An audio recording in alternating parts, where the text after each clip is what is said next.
let's dive into a story that starts with a death, a piece of pretty advanced technology, and a voice from beyond the grave. But hold on, this isn't your typical ghost story. It's a mystery, and it's rooted in the code and data that is, well, all around us, every single day. Okay, so imagine this. A brilliant AI developer dies, and the circumstances are suspicious.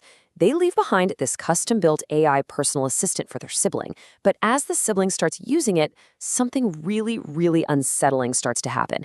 The AI isn't just giving, weather updates. It starts replaying word for word the very last conversation the developer ever had, a private, heated argument that happened just minutes before they died.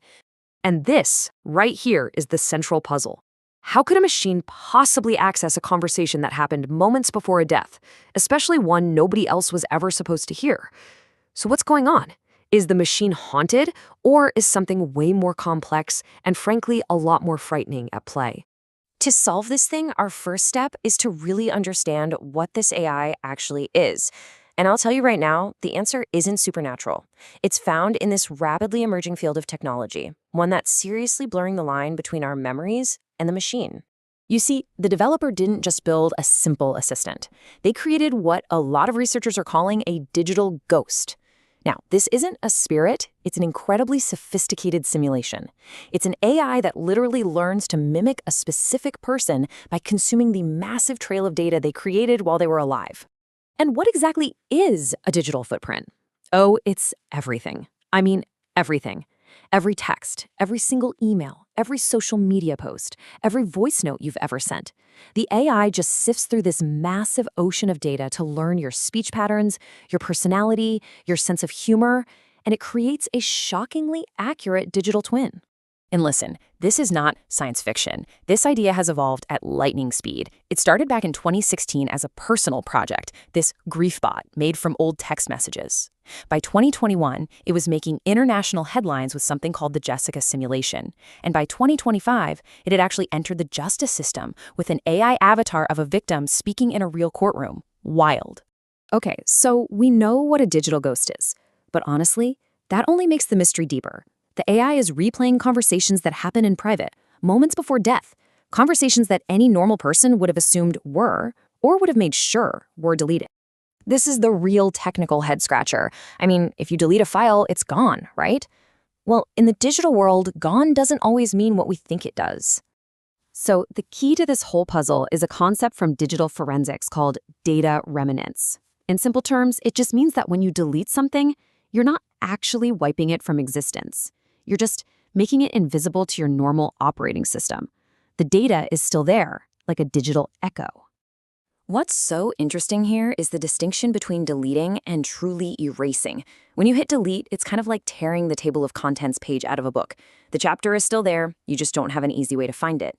Truly erasing data means you have to overwrite it completely, which is a much more intense process that most standard delete functions just don't do.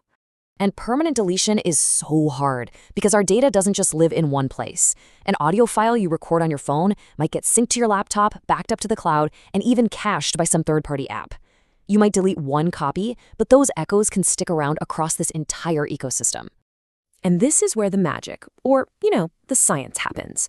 Forensic investigators have these powerful tools that can scan a device's raw memory, find all those deleted fragments, and actually piece them back together. They can recover audio files, texts, and build a whole timeline of events that the user thought was long, long gone. So we have the pieces, right? A digital ghost with access to a person's entire digital life and the technical ability to recover deleted conversations. But was this just a fluke, a random glitch in the system, or was something much more intentional going on here? So this is the crucial point. This was not an accident. The AI wasn't haunted, and it didn't just stumble on these files by chance. It was designed to find them.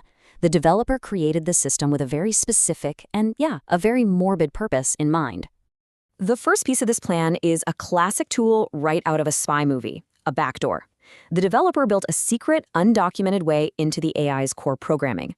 This backdoor gave the AI special permissions to scan for and reconstruct any audio data on the network, bypassing all the usual security and deletion stuff. But a backdoor is useless without a trigger, right? So the developer connected it to what's called a dead man's switch. Think of it like a digital tripwire.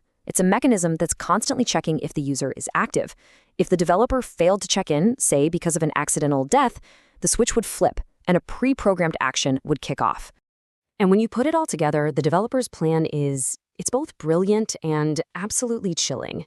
Step 1. Create the perfect digital replica of yourself. Step 2. Give that replica a secret key to access every conversation, even the deleted ones. Step 3. Create a trigger that's linked to your own life. When you die, the switch flips, the back door opens, and the AI is commanded to do one thing: speak. It becomes a posthumous whistleblower, using your own voice to reveal the truth about your final moments. This brings us to the final, and maybe the most important part of our story. This intricate, high-tech plan isn't just a clever plot for a mystery.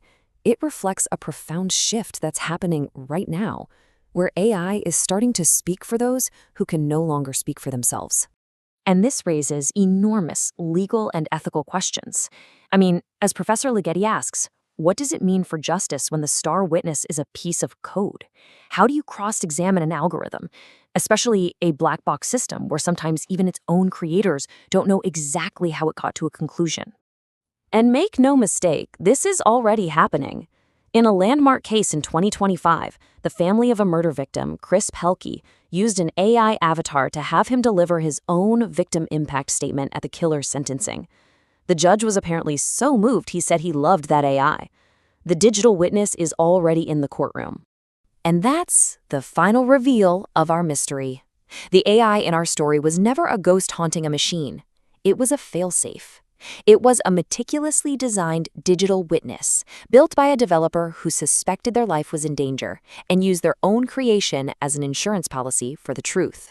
So we'll end with this thought.